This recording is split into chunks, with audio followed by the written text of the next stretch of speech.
Hello दोस्तों, स्वागत है आपका हमारे यूट्यूब चैनल एक्स्ट्रा क्लासेज में। दोस्तों, आज की क्लास में हम पढ़ेंगे अंग्रेज़ी व्याकरण का एक महत्वपूर्ण टॉपिक और आज हम आपको सिखाएंगे ए और एन का प्रयोग करना। तो चलिए, अगर आप चैनल पर नए हैं तो चैनल को सब्सक्राइब करें, वीडियो को लाइक और शेयर करें। शुरू करते हैं आज की क्लास। आज की क्लास में हम पढ़ने वाले हैं ए और एन का यूज़ कहाँ कहाँ पर किया जाता है। अक्सर हम छोटी छोटी बातों में गलतियाँ कर देते हैं जो कि हमारी अंग्रेज़ी सीखने की जो गति होती है उसको बहुत धीमा कर देती है। इसलिए हमें छोटी बातों पर विशेष गौर करना चाहिए। तो देखिए, ए और एन का प्रयोग कहाँ पर करना है। सबसे पहले तो आपको ये जानना चाहिए कि ए और एन इन दोनों का हिंदी मीनिंग एक होता है। दोनों का ही हिंदी मीनिंग क्या होता है? एक। और जब दोनों का हिंदी मीनिंग एक होता है, इसीलिए इनका जो यूज़ होता है, इनका जो प्रयोग होता है, उसमें हमें अंतर समझना पड़ता है। ठीक है, तो दोनों का जो अंतर है वो क्या होता है, आज की वीडियो में हम यही सीखने वाले हैं। तो देखिए, सबसे पहले हम बात करते हैं, अक्सर आप पढ़ते समय कुछ बारीक बारीक सी गलतियाँ करती हैं और उन गलतियों के कारण आपका टॉपिक क्लियर नहीं हो पाता है। तो देखो, अक्सर पढ़ते समय आप क्या करते हो कि देखो, सबसे पहले कुछ बातें आप याद रखो ए और एन का जो प्रयोग होता है। नंबर एक तो यह है कि इनका जो प्रयोग होता है वो सिंगुलर नंबर के लिए होता है। जो सिंगुलर नंबर होता है उसी के लिए, सिंगुलर नंबर के लिए ही इनका प्रयोग किया जाता है। यानी जिस शब्द से पहले, जिस संज्ञा से पहले हम ए का प्रयोग कर रहे हैं वो सिंगुलर नंबर होनी चाहिए। ठीक है, सिंगुलर नंबर का मतलब एक वचन होनी चाहिए। नंबर दो, दूसरी बात अपन को ध्यान रखना है कि जिस नाउन से पहले हम ए या एन का प्रयोग कर रहे हैं वो काउंटेबल नाउन होनी चाहिए। कैसी नाउन होनी चाहिए? काउंटेबल। काउंटेबल का मतलब होता है जिसको गिना जा सके, ऐसी नाउन होनी चाहिए। अब देखिए, जब काउंटेबल नाउन, दो बातें ये हो गई, यानी सिंगुलर होनी चाहिए, ठीक है, और दूसरा वो काउंटेबल होनी चाहिए। ये दो शर्तें तो आपको विशेष रूप से याद रखनी है। इसके बाद तीसरी जो महत्वपूर्ण बात है उसको ध्यान से समझिए। देखो, तीसरी बात में अपन को, आप अक्सर ऐसा पढ़ते हो कि भाई ए ई आई ओ यू, ये आपने रट रखा है कि ये अंग्रेजी के वोवेल्स हैं। ये 5 वोवेल्स आपने याद कर रखे हैं, रट रखे हैं, और आप ऐसा कहते हो कि भाई जो नाउन इन वोवेल से शुरू होते हैं अंग्रेजी के, उनसे पहले तो हम एन का प्रयोग करते हैं। लेकिन ये बात पूर्णतः सत्य नहीं है। ठीक है, मैं आपको ये विशेष बात बता दूं कि ए और एन का जब हम प्रयोग करते हैं तो उनमें अंग्रेजी के वोवेल्स का कोई रोल नहीं होता है। ये बात आप आज ही गांठ बांध लें कि अंग्रेजी में जब भी व्याकरण में आप ए एन का प्रयोग करते हो या पढ़ते हो, और आपने अगर ऐसा रट रखा है कि ए ई आई ओ यू, ये अंग्रेजी के जो वोवेल्स हैं, इनसे जो वो नाउन शुरू होगी उससे पहले हम ए एन का प्रयोग कर दें, तो ये बात आप आज ही भूल जाइए। ऐसा नहीं है, बल्कि कैसा है वो समझिए। देखो, अंग्रेजी का जो ए ई आई ओ यू यानी 5 वोवेल्स आपने जो याद कर रखे हैं, उनका रोल एन का प्रयोग करते समय या ए का प्रयोग करते समय बिल्कुल भी नहीं है। ठीक है, अब वो अगर नहीं है तो फिर क्या है? आपको याद रखने हैं अपनी जो हिंदी है, हिंदी वर्णमाला के जो स्वर हैं, और हिंदी में अपन कितने स्वर? 11 स्वर। ये आपको याद रखने हैं। आज बहुत महत्वपूर्ण बात आपको बता रहा हूँ। आपका बहुत एक जो आप गलतियाँ करते हैं छोटी छोटी, उनको सही करवा रहा हूँ। देखो, हिंदी के जो स्वर होते हैं उनको ध्यान रखना है अपन को, और हिंदी के स्वर जो होते हैं ना वो कितने होते हैं? देखो, वो 11 हैं। कौन कौन से?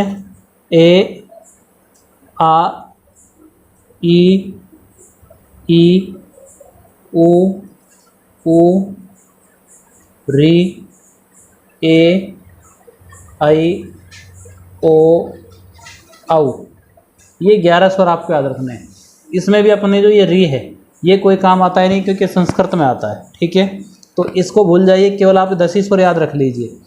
आपको क्या करना है, जो प्रोनाउंसिएशन है, उच्चारण है, जो उच्चारण में अपने ये स्वर अगर आते हैं, इनकी ध्वनि आती है कहीं भी इन स्वरों की, तो वहाँ तो अपन को एन का प्रयोग करना है। किसका प्रयोग करना है? एन का।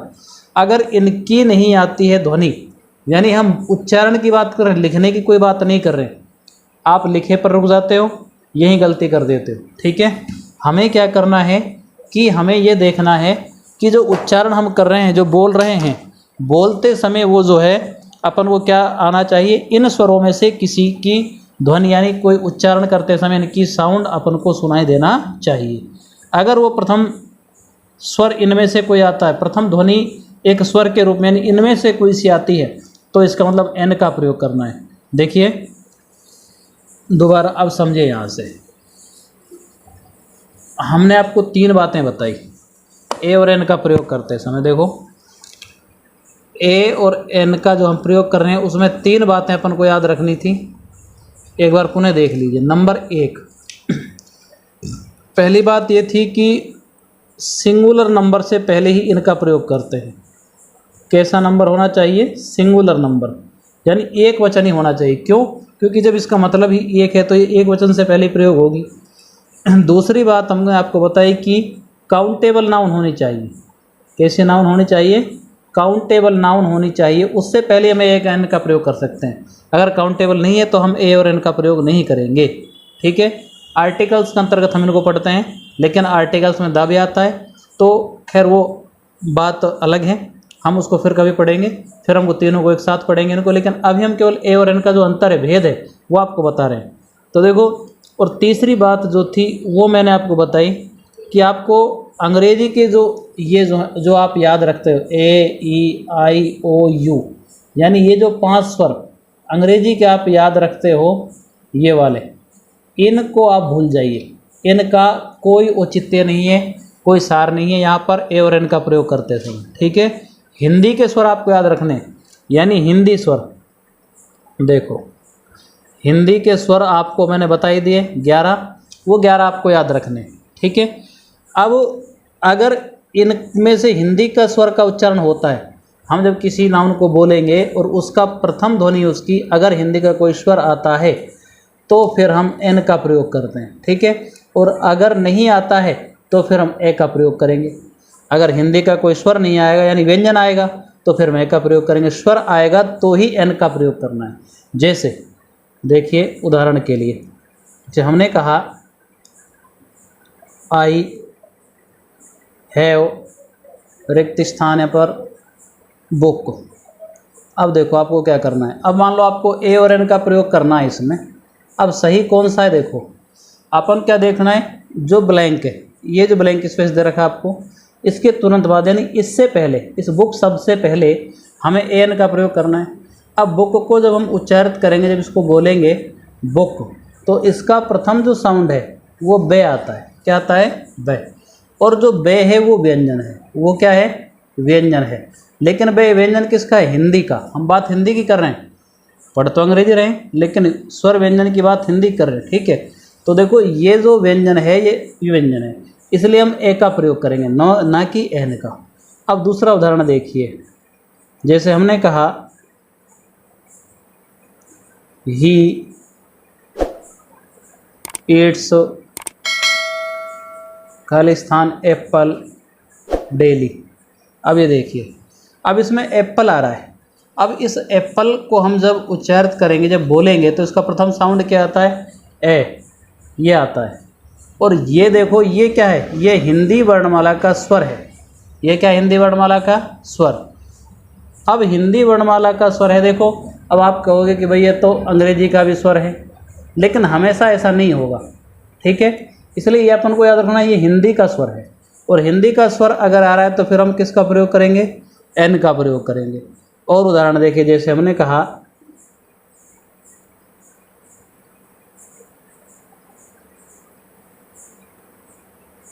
ही परचेजेज, खाली स्थान ऑरेंज। अब देखिए इसमें मान लो अपन को ए और एन का प्रयोग करना है। ठीक है, तो देखो ऑरेंज, ये क्या है? ऑरेंज। अब इसमें जब हम उच्चारित करते हैं तो पहला जो ध्वनि आ रही वो आती है ओ, और ओ जो है ना ये हिंदी का स्वर है। किसका स्वर है? हिंदी का। अब आप कहोगे कि ये तो अंग्रेजी का भी स्वर है, ठीक है, लेकिन मैंने फिर कहा आपको कि हमेशा ऐसा नहीं होगा। अब तो आप यहाँ पर इसमें एन का प्रयोग कर दोगे क्योंकि स्वर आ रहा है, लेकिन जो नियम काम कर रहा है वो हिंदी से कर रहा है, ध्यान रखो, अंग्रेजी से नहीं कर रहा है। अंग्रेजी का तो कोई रोल ही नहीं है, इनका कोई रोल नहीं है, ठीक है। तो देखो अब हम आपका कन्फ्यूजन जो है वो थोड़ा दूर करते हैं कि अभी देखो इसमें भी ये हिंदी अंग्रेजी का स्वर है, इसमें भी अंग्रेजी का स्वर है, तो इनका प्रयोग करना ही है, तो हम भी पहले ही जानते हैं। इसमें नया क्या है? तो देखो हम आपको बताते हैं कुछ उदाहरण।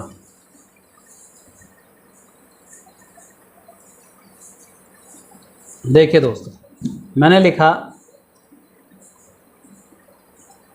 ही इज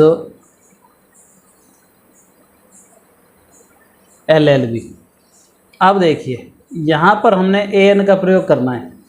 आपका नियम, आप जाओगे सीधे ही अंग्रेजी के 5 स्वर रटे रटाए, उनको देखोगे, उनको ढूंढोगे, आपको दिखेगा L, और L क्या है? L व्यंजन है अंग्रेजी का, इसलिए आप इसमें प्रयोग करोगे A का, और A का प्रयोग गलत है क्योंकि मैंने आपको बताया कि इसका उच्चारण करिए, और उच्चारण करने पर जो प्रथम ध्वनि होगी, जो प्रथम साउंड होगा, वो हिंदी का अगर स्वर है तो N का प्रयोग करना है। देखो जैसे अब इसको हम क्या बोलेंगे? LLB। अब देखो प्रथम ध्वनि क्या बोल रही है? L, तो प्रथम क्या हो गई इसकी? A, और A किसका स्वर है? ये स्वर है हिंदी का। ये किसका स्वर है? हिंदी का स्वर है। देखो इसमें तो कहीं L नहीं है, अंग्रेजी में तो कोई स्वर नहीं है, L नाम से कोई अंग्रेजी में स्वर नहीं है, हिंदी में भी नहीं है, लेकिन जब इसका उच्चारण करते हैं हम तो ए आ रहा है यहाँ पर, ठीक है। अब ए आएगा तो फिर हम किसका? ए क्या है? हिंदी का स्वर है, और हिंदी का स्वर है तो फिर हम किसका प्रयोग करेंगे यहाँ पर प्रयोग करेंगे एन का। किसका प्रयोग करेंगे? एन का। अब आप कहोगे कि एल का मतलब शुरू में हमेशा ही एल आता है, शुरू में ही एल जब भी बोलते हैं तो ए आता है, ऐसा भी नहीं है। देखो जैसे हमने कहा देयर वाज लोयन। अब देखिए इसमें क्या है? देखो लोयन। अब इसको बोलकर देखिए आप, एल तो इसमें भी आ रहा है पहले, लेकिन लोयन पहली ध्वनि ले आ रहा है। पहली ध्वनि क्या आ रहा है? ले। और जब पहली ध्वनि ले आएगी तो ले क्या है? ये व्यंजन है हिंदी का, और व्यंजन आता है तो किसका प्रयोग करना है? ए का प्रयोग करना है, ठीक है। अगर स्वर आता तो किसका प्रयोग करते? एन का प्रयोग। जैसे